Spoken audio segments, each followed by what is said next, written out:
Perkenalkan, saya Mursamaco dengan NIM 2002100008, Fakultas Ilmu Sosial dan Humaniora, Program Studi Manajemen, Universitas Nusa Lontara Rote. Kendala utama dalam pengelolaan APBD Kabupaten Rotendao meliputi 1. Keterbatasan sumber daya manusia. Salah satu kendala utama adalah keterbatasan jumlah dan kualitas sumber daya manusia yang terlibat. Dalam pengelolaan APBD, kurangnya jumlah pegawai yang kompeten dan berpengalaman dalam bidang keuangan dan penganggaran dapat mempengaruhi efisiensi dan efektivitas pelaksanaan APBD. Yang kedua, ketidaktransparan. Kendala lain yang sering ditemui adalah kurangnya transparansi dalam pengelolaan APBD. Kurangnya keterbukaan informasi terkait anggaran dan penggunaan dana dapat menimbulkan ketidakpercayaan dan keraguan masyarakat terhadap pemerintah. Yang ketiga, rendahnya kualitas perencanaan. Perencanaan yang kurang matang dan tidak memperhatikan kebutuhan dan prioritas masyarakat dapat menjadi hambatan dalam pengelolaan APBD. Ketidaktepatan dalam perencanaan dapat menyebabkan alokasi yang tidak efektif dan tidak sesuai dengan kebutuhan nyata masyarakat.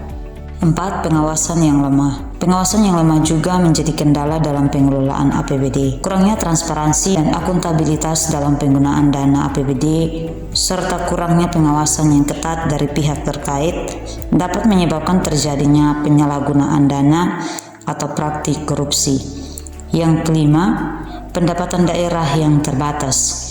Kabupaten Rotendao memiliki keterbatasan pendapatan dan sumber daya yang tersedia. Hal ini dapat membatasi kemampuan untuk mengalokasikan dana secara optimal dalam APBD dan memenuhi kebutuhan pembangunan di daerah tersebut. Untuk mengatasi kendala-kendala tersebut, penting untuk melakukan upaya peningkatan kapasitas sumber daya manusia, meningkatkan transparansi dan akuntabilitas, memperbaiki kualitas perencanaan dan pengawasan, serta melakukan diverifikasi pendapatan daerah. Prinsip pengelolaan APBD yang ditemukan saat pengambilan data oleh pemerintah Kabupaten Rotendao adalah sebagai berikut. Yang pertama, prinsip kepentingan umum. Penyusunan APBD harus didasarkan pada kepentingan umum dan kebutuhan masyarakat yang merupakan fondasi untuk pelayanan publik yang efektif dan efisien. Yang kedua, prinsip berkesinambungan. APBD harus mengedepankan berkelanjutan dan kelangsungan program dan kegiatan yang berkelanjutan, termasuk perencanaan jangka panjang dan pengendalian pengeluaran yang tidak melebihi pendapatan. 3. Prinsip kemandirian. Mencakup pendapatan asli daerah atau PAD, sehingga pemerintah daerah memiliki kemandirian dalam pelaksanaan program dan kegiatan yang ditetapkan. 4. Prinsip keterbukaan.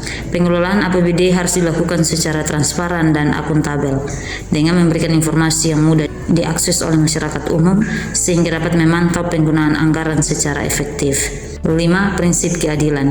Penggunaan APBD harus adil dan merata dengan memperhatikan kebutuhan dan prioritas masyarakat serta menghindari diskriminasi dalam alokasi anggaran. 6. Prinsip partisipasi publik. Pemerintah daerah harus melibatkan masyarakat dalam proses perencanaan, pelaksanaan dan evaluasi penggunaan APBD sehingga tercapai pendayagunaan sumber daya yang efektif dan efisien. 7. Prinsip akuntabilitas. Pemerintah daerah harus bertanggung jawab atas penggunaan APBD, termasuk adanya mekanisme pengawasan internal dan eksternal yang efektif serta pelaporan yang akurat. Dengan menerapkan prinsip-prinsip tersebut, pemerintah Kabupaten Rotendao berupaya untuk mengelola APBD dengan baik, yang pada akhirnya akan berdampak positif pada peningkatan kesejahteraan masyarakat dan pembangunan daerah secara keseluruhan.